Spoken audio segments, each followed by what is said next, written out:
दोस्तों, sexual health एक important topic है और ये टॉपिक ऐसा है जो बचपन में आइडली पेरेंट्स द्वारा डिस्कशन शुरू हो जानी चाहिए। अनफॉर्चुनेटली काफ़ी बार अपनी सोसाइटी में ऐसा होता है कि बच्चों को गलत इन्फॉर्मेशन अपने पीयर्स से मिलती है या फिर इंटरनेट से मिलती है एंड उसकी वजह से काफ़ी बार सेक्सुअल हेल्थ में कुछ चीज़ें मिस हो जाती हैं, मिसकंसेप्शंस बन जाती हैं जो लेटर ऑन एडल्ट लाइफ में सेक्सुअल हेल्थ के लिए या ओवरऑल जो इमोशनल हेल्थ है, फिजिकल हेल्थ है, उसके लिए हार्मफुल हो सकती है। आज हम बात करते हैं कि एज अ पेरेंट आप अपने यंग बॉयज से क्या क्या टॉपिक्स डिस्कस करने चाहिए, कैसे डिस्कस करने चाहिए सेक्सुअल हेल्थ के बारे में। आइए जानते हैं। सबसे पहले होता है कि ये जो टॉपिक है अपने आप में बड़ा अनकंफर्टेबल टॉपिक हो जाता है काफ़ी पेरेंट्स के लिए, लेकिन आप इस तरीके से सोचिए कि ये चीज़ उनकी हेल्थ के लिए भी इम्पॉर्टेंट है, उनकी फिजिकल हेल्थ के लिए और इमोशनल और सेक्सुअल हेल्थ के लिए भी इम्पॉर्टेंट है।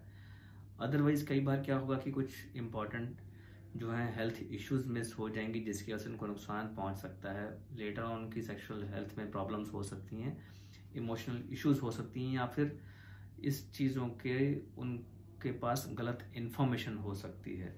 तो एज अ पेरेंट ही हमारी ड्यूटी है कि उनको हम ठीक से समझाएं कि क्या सही है और क्या गलत है। सबसे पहले हम बात करते हैं जेनिटल हेल्थ की। अभी मैं मेल बॉयज़ का डिस्कशन स्टार्ट कर रहा हूँ, तो जेनिटल हेल्थ के बारे में उनको कैसे समझाना चाहिए। सबसे पहले उनको बताना है कि नॉर्मल जो पीनस है वो उसको क्लीन कैसे किया जाए, उसको हाइजीन कैसे मेंटेन की जाए। तो जब वो अपने आप नहाने जैसा हो जाते हैं, जब वो इतने बड़े हो चुके हैं कि वो अपना नहाना धोना शुरू कर देते हैं, तो उनको बताना है कि जो पीनस का जो स्किन है, जो अनसरकमसाइज्ड बॉयज़ हैं, उसको वो फोर स्किन जो है थोड़ा सा पीछे जेंटली पीछे पुल करके उसको भी वॉश किया करें। वो इसलिए ज़रूरी है क्योंकि वहाँ पे वो स्मैग्मा जो है, जो पीनस की नॉर्मल सेक्रीशंस है जिसको स्मैग्मा कहा जाता है, वो फोर स्किन के नीचे जो है जमा हो जाती हैं और उसकी वजह से कभी कभी वहाँ इन्फेक्शन होता है या पेनफुल हो जाता है। तो उनको वो क्लीन करना सिखाना है। दूसरी चीज़ उनको ये बताना है कि वहाँ पे अगर कोई पेन है या रेडनेस हो रही है या यूरिन पास करने में उनको दिक्कत है तो वो शर्म नहीं करें और पेरेंट्स को बताएं। तीसरी चीज़, टेस्टिस में अगर कोई पेन हो रही है या फिर वहाँ कोई गांठ बन गई है, उनको लड़कों को सिखाना चाहिए कि वो सेल्फ एग्जामिनेशन कैसे करें। इसका रीज़न ये है कि यंग बॉयज़ में एक कंडीशन होती है टेस्टिकुलर टॉर्जन, जिसके अंदर टेस्टिस घूम जाती हैं और वहाँ पेन हो रहा होता है और उसका इलाज जितना कुछ घंटों के अंदर करना पड़ता है as an emergency, otherwise testis जो है डैमेज हो जाती हैं। टेस्टिस टॉर्जन एक कंडीशन है जिसके अंदर ये सब चीज़ें होती हैं। अनफॉर्चुनेटली काफ़ी बार यंग बॉयज़ जो हैं वो शर्म के कारण अपने पेरेंट्स को नहीं बताते हैं, डायग्नोसिस डिले होता है और जब तक वो डायग्नोसिस होता है वो टेस्टिस को डैमेज हो चुका होता है।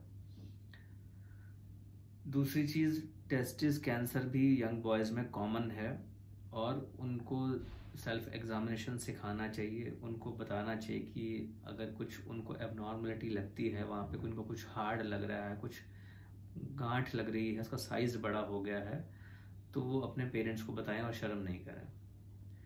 फिर होता है कि प्यूबर्टी के आसपास इनको नाइट फॉल्स आने शुरू होते हैं। नाइट फॉल्स जो हैं बच्चे के लिए स्केरी हो जाता है, उनको लगता है कि कुछ बीमारी हो गई है। वो कई बार वो बता नहीं पाते हैं और कई बार उनको फ्रेंड्स से या सोशल मीडिया से मिस इन्फॉर्मेशंस मिलनी शुरू हो जाती हैं जिसकी वजह से उनको गिल्ट फैक्टर्स डेवलप होने शुरू हो जाते हैं। सो उनको ये ऐसा बताना है और ये बताना कब ज़रूरी है, एटलीस्ट प्यूबर्टी से पहले उनको बता दीजिए कि नाइट फॉल्स प्यूबर्टी के आसपास होते हैं और एक वो नॉर्मल बॉडी का नॉर्मल मैकेनिज्म है और वो धीरे धीरे कम हो जाएगा, तो उससे डरने की ज़रूरत नहीं है। और उनको कुछ अगर अनकंफर्टेबल महसूस हो रहा है तो वो आपको बता सकते हैं और हाइजीन मेंटेन करने के लिए उनको समझा सकते हैं। जैसे कि बेड साइड पे वो टिश्यू पेपर रख सकते हैं कि अगर नाइट फॉल हुआ और वो वेट हो गया तो एटलीस्ट वो उनको एम्बैरेसिंग ना लगे, वो क्लीन कर सकें। फिर होता है मैस्टरबेशन। मैस्टरबेशन का टॉपिक कब डिस्कस करना चाहिए?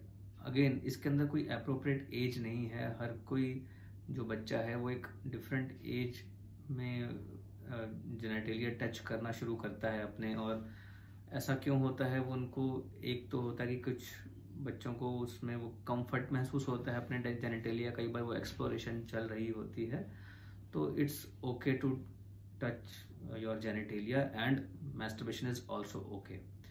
लेकिन उसके बारे में कुछ जो ज़रूरी चीज़ें हैं जानने वाली, सबसे पहले उनको ये बताना है कि इसमें इट्स अ नॉर्मल फिनोमेना, ये नॉर्मल चीज़ है ग्रोइंग अप की, और गिल्टी फील करने की ज़रूरत नहीं है। काफ़ी बार वो जो गिल्ट फैक्टर है वो एडल्टहुड तक चलता रहता है, और हमारे पास ऐसे बहुत सारे पेशेंट्स आते हैं जिनको कुछ सेक्सुअल हेल्थ इश्यूज होती हैं, और वो मिस्टेकनली उस चीज़ को रिलेट करते हैं कि हम बचपन में मैस्टरबेट बहुत करते थे। तो ये लिंक सही नहीं है। मैस्टरबेशन करने से एटलीस्ट गिल्टी फील करने की ज़रूरत नहीं है, और उनको ये चीज़ बतानी चाहिए। दूसरी चीज़ उनको जो बताना है कि मैस्टरबेशन जो है एक ये प्राइवेट चीज़ है, तो उनको ये चीज़ बतानी है कि there are appropriate places and appropriate times to do it। Masturbation करने का सही जगह और टाइमिंग है। जैसे ये एक प्राइवेट एक्टिविटी है तो वो अपनी प्रिवेसी में ही करें। उनको बताना है कि it should be confined to the bedroom और not come out in public places पे मैस्टरबेट नहीं करना चाहिए, या लिविंग रूम में नहीं करना है। सो ये चीज़ें उनको पता होनी चाहिए।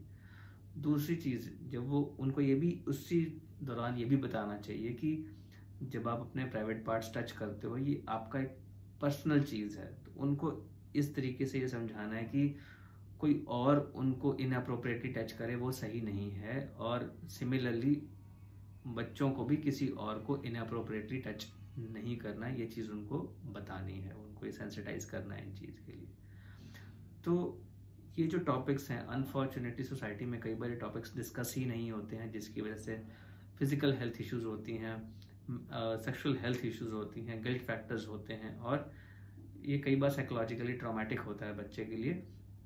तो एज अ पेरेंट ये हमारी ड्यूटी है कि उनको हम गाइड करें और अप्रोप्रिएट टाइम पे उनको गाइड करें, ताकि जब वो इस सिचुएशन से गुजरें तो वो अनकंफर्टेबल ना हो, और उनको कोई इश्यूज आ रही हैं तो आपसे वो फ्रीली डिस्कस कर पाए, ताकि टाइमली कुछ अगर उनको प्रॉब्लम हो रही है तो टाइमली एक्शन लिया जा सके।